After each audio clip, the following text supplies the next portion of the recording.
Hey everyone. Halo semuanya, teman-teman, sanak family, sahabat, sekawan. Ea, ea, ea, ea. Welcome to and jumpa lagi bersama kami di channel Ea Edualia. Apa kabar semuanya? Terima kasih ya sudah klik video ini. Sehat selalu, bahagia, rezeki berlimpah kalian semuanya. Amin. Dan dimanapun kalian berada, semoga selalu dalam lindungan Tuhan. Hari ini seperti biasa, cerita Ea menemani kalian semua dengan bercerita tentang kisah horor dua sosok misterius yang menemani para pendaki yang tersesat. Gunung ini bukan sembarangan gunung. Ialah Gunung Ageng dengan siluetnya yang anggun dan mitos-mitos yang melengkapinya selalu menarik perhatian para pendaki. Namun bagi warga desa Genting, lereng Agung bukanlah tempat untuk sembarang dijelajahi. Legenda tentang Nyai Ratu, penguasa Gunung Ageng yang kadang bermanifestasi di puncak gunung, selalu diingatkan dari generasi ke generasi. Kisah-kisah tentang pendaki yang hilang dan tak pernah kembali, atau yang ditemukan dalam kondisi linglung, menguatkan kepercayaan bahwa Ageng dijaya oleh kekuatan gaib yang tak terduga. Pak Harjo, seorang pensiunan berusia 62 tahun, adalah seorang yang keras kepala. Ia tidak percaya pada cerita-cerita mistis yang beredar di desanya. Baginya, alam adalah anugerah yang harus dinikmati, bukan ditakuti. Ia sering mendaki Gunung Ageng seorang diri, mencari ketenangan dan udara segar. Istrinya, Bu Lastri, selalu cemas, namun ia tahu bahwa melarang Pak Harjo hanya akan membuatnya semakin bertekad. Pada tanggal 1 November 2018, Pak Harjo pamit kepada Bu Lastri untuk mendaki Gunung Ageng melalui jalur selatan. Ia berjanji akan kembali dalam 2 hari. Bu Lastri mengantar suaminya sampai ke kaki gunung, memberikan bekal makanan dan air, serta mengingatkannya untuk berhati-hati. Pak Harjo tersenyum meyakinkan, mencium kening istrinya, dan melangkah mantap menuju jalur pendakian. 2 hari berlalu, namun Pak Harjo tak kunjung pulang. Bu Lastri mulai panik. Ia memberitahukan hal ini kepada para tetangga dan perangkat desa. Pencarian pun segera diorganisir. Relawan SAR, warga desa, dan beberapa pecinta alam dikerahkan untuk mencari Pak Harjo. Mereka menyisir jalur pendakian, hutan-hutan di sekitar gunung, dan setiap sudut yang mungkin menjadi tempat beristirahatnya Pak Harjo. Lalu 10 hari berlalu. Harapan Bu Lastri semakin menipis. Ia sudah pasrah menerima kenyataan yang paling pahit sekalipun. Namun keajaiban terjadi. Seorang petani bernama Pak Karto yang sedang mencari kayu bakar di hutan dekat jalur selatan menemukan seorang pria tua yang tampak kebingungan dan lusuh. Pria itu ternyata adalah Pak Harjo. Pak Karto segera mengantarkan Pak Harjo ke pos polisi terdekat. Kondisi Pak Harjo lemah, wajahnya pucat, dan pakaiannya compang-camping. Ia terlihat sangat lelah dan bingung. Setelah mendapatkan perawatan medis, Pak Harjo barulah mulai bisa bercerita. Ia menceritakan pengalamannya selama hilang, sebuah kisah yang membuat bulu kuduk semua orang merinding. Saya sedang mendaki, melewati tebing yang curam. Tiba-tiba kacamata saya terjatuh ke jurang. Saya berusaha mencarinya, tapi tidak berhasil. Kehilangan kacamata membuat saya kesulitan melihat jalan. Saya panik dan tersesat. Pak Harjo memulai ceritanya dengan suara serak. Ia melanjutkan, saya terus berjalan, berharap bisa menemukan jalan pulang. Tapi semakin lama, saya semakin masuk ke dalam hutan. Saya tidak mengenali tempat itu. Semua terlihat asing dan menakutkan. Saya mulai kehabisan bekal, makanan, dan air. Perut saya keroncongan, tenggorokan saya kering. Saya hanya bisa meminum air dari sungai kecil yang mengalir di hutan dan memakan dedaunan yang saya temukan. Selama berhari-hari, Pak Harjo terombang-ambing di dalam hutan. Ia merasa putus asa dan kehilangan harapan. Ia sudah pasrah menunggu ajalnya tiba. Namun di tengah kegelapan, ia menemukan sebuah gua. Gua itu tersembunyi di balik rimbunnya pepohonan dan lumut. Saya masuk ke dalam gua itu. Di sana gelap gulita dan dingin. Tapi gua itu memberikan perlindungan dari hujan dan angin. Saya bertahan hidup di dalam gua itu selama beberapa hari. Saya minum air dari tetesan air yang menetes dari dinding gua dan mencoba mencari makanan. Pak Harjo menjelaskan. Namun, yang paling mengerikan dari pengalaman Pak Harjo bukanlah kesulitan fisik yang ia alami, melainkan pertemuannya dengan dua sosok misterius di luar gua. Setelah beberapa hari berada di dalam gua, akhirnya saya memberanikan diri keluar. Saya ingin mencari jalan pulang. Saat itulah saya melihat mereka. Pak Harjo terdiam sejenak, matanya menatap kosong. Dua sosok itu berdiri di depan gua, seorang pria dan satu orang lagi wanita. Mereka berpakaian adat Jawa kuno. Wajah mereka pucat dan mata mereka kosong. Mereka tidak berbicara, tapi mereka menatap saya dengan tatapan yang dingin dan menusuk. Pak Harjo merasa takut, namun ia tidak bisa bergerak. Ia terpaku di tempatnya, menyaksikan kedua sosok itu mendekat. Mereka kemudian berjalan di samping saya.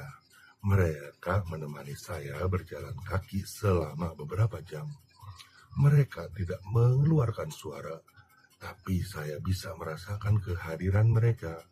Mereka seolah-olah menjadi penjaga saya, melindungi saya dari bahaya. Pak Harjo percaya bahwa kedua sosok itu adalah arwah leluhur yang menjaga Gunung Ageng. Ia yakin mereka adalah roh-roh halus yang memiliki kekuatan gaib yang luar biasa. Mereka mungkin adalah penjaga gunung yang ditugaskan untuk menjaga keseimbangan alam dan melindungi para pendaki dari mara bahaya. Saya tidak tahu siapa mereka, tapi saya merasakan kedamaian yang saat mereka bersama saya. Saya merasa aman dan terlindungi. Mereka seolah-olah memberikan saya kekuatan untuk terus berjalan, katanya Pak Harjo. Namun keajaiban itu tidak berlangsung lama. Saat Pak Harjo menemukan jalan utama yang menuntunnya menuruni gunung, kedua sosok itu tiba-tiba menghilang. Mereka lenyap tanpa jejak, seolah-olah mereka tidak pernah ada. Saat saya melihat jalan yang jelas, mereka menghilang. Mereka tidak mengucapkan selamat tinggal, tidak memberikan pesan apapun. Mereka hanya menghilang begitu saja, Pak Harjo berkatanya dengan nada sedih. Pak Harjo berhasillah menuruni gunung dan ditemukan oleh Pak Karto. Ia selamat dari petualangan mautnya. Namun, ia tak akan pernah melupakan pengalamannya yang mengerikan di Gunung Ageng. Ia tak lagi meremehkan cerita-cerita mistis yang beredar di desanya.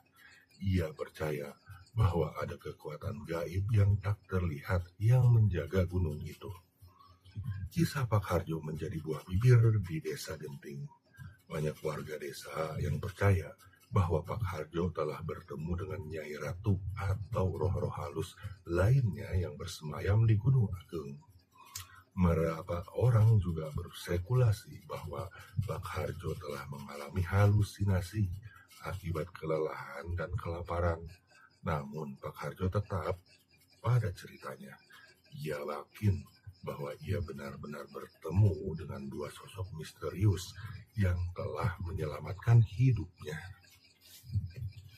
Lalu Bu Lastri, meskipun merasa lega karena suaminya telah kembali, tidak bisa menutupi rasa cemasnya.